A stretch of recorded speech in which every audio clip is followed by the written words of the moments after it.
8 years ago, my friend was working at Bodega and asked me, oh no, I asked her, can I paint a mural in the courtyard, the big gypsy mural? That was my first ever mural. And so I painted that, it was heaps of fun, and then I just started getting heaps of jobs. The more murals you paint, the more advertising it is, really. Yeah, like it makes people happy. It's a splash of colour that wasn't there the day before, and you know, like a nice little surprise to stumble across on your walk, or it's just, you know, little joyful gifts all over the place. Like nowadays, if I don't have pretty much full creative freedom, I won't do it. I'm not really interested in rules and guidelines, I never really have been. But yeah, like with that Bowie mural, I had full creative freedom. Can I paint David Bowie? Yes. Can I paint him 3 times? Yes, great, let's do that.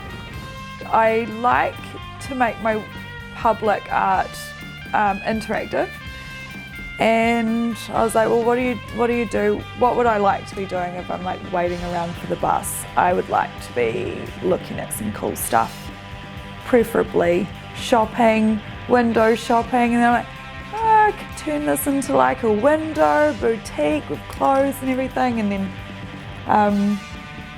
then I just loved that idea so much, and I was allowed to do a couple more, and I will still do more if I get an opportunity to, but it's pretty hard to find those old bus stops now.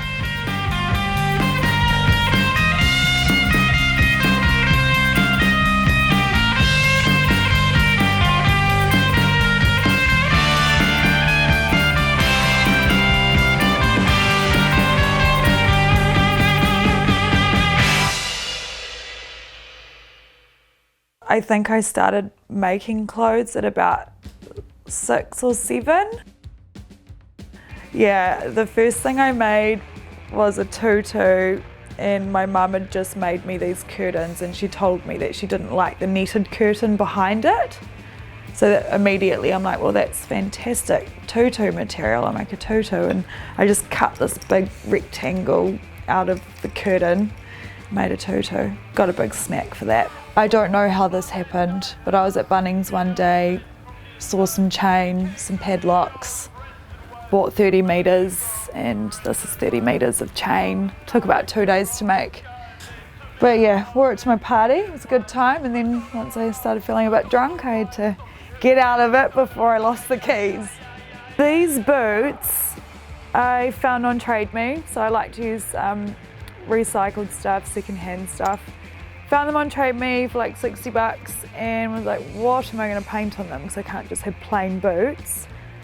And then I was all obsessed with this song by Lucinda Williams, Those 3 Days, and there was just like this sentence about scorpions, and I was like, boom, scorpions, just going to do that right now. Don't think about it too much. Me and my friend Ashley have got this thing called Fever Hotel, which is kind of just a platform, or you know, a space where we can collaborate together and share our stuff and other people's work as well. So the next collection is the Moody Suits, which is a tribute to Nudie Cone's Nudie Suits. We're going to do a love suit. This is a second-hand, beautiful, vintage, sparkly piece. And this is going to be the Jealous Pants suit. It's incredible. This is inside out right now, but this is going to be the Sad Pants. So they'll just be decorated with themes to suit the mood, and have an exhibition, and then install it all in Hunters and Collectors. My favourite mural is the Bowie one. If 5-year-old Zoe knew I was going to be painting that when I was 30, I just wouldn't have worried about a thing in the world. You came to me from the sky, emerging from that fluorescent